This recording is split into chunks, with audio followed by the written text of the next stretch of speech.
শালার যে কোনো পেশা কিনে নেই, রমজানে এই পরিস্থিতি হইলে কেমনি কি করবো? আসসালামু আলাইকুম ভাই।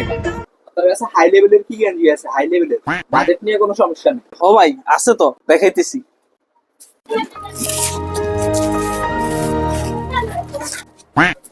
এই যে ভাই দেখেন, খুবই সফট, পরে খুব আরাম পাবেন।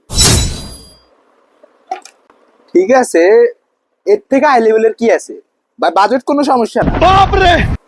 ভাই একটু মিড রেঞ্জের ভিতরে গেঞ্জি দেখান তো। আচ্ছা ভাই, বাইরে দেখাইনি, একটু অপেক্ষা করে দিতেছি আপনাদের। ভাই আর একটু হাই রেঞ্জের দেখান তো, এটা তেমন একটা ভালো লাগে না। বাজেট কিন্তু কোনো সমস্যা নেই। ও আচ্ছা ভাই, দেখাইতেছি। এই যে ভাই দেখেন, 12 এত না। দেখেন ভাই, এটা দোকানের সবচেয়ে বেশি স্পেশালটা, এটা হাই রেঞ্জের। আর কাপড়টা আপনি দেখেন ভাই। ভাই আমরা তো দেখতেছি একজনটাই দেখাইতে ব্যস্ত। 2 টাকার জিনিস নিবো, 5 টাকার ম্যাচ দেখাইতে আইছে। আরে ভাই কইেন না, 2 টাকার কাস্টমার এভাবে ইয়ে করলে হয়? দামি কাস্টমার তুই অগরে দেখাম। ভাই আপনি দেখেন। ভাই এটার প্রাইসটা কত? ভাইয়া এটা শোরুমের মাল তো, যে এক রেটের জিনিস, 18 টাকা আপনার জন্য। ধপ মিয়া, এত টাকার আবার কোনো গেঞ্জি হয় নাকি? আমি এটা একদম 250 টাকা দিতে পারবো।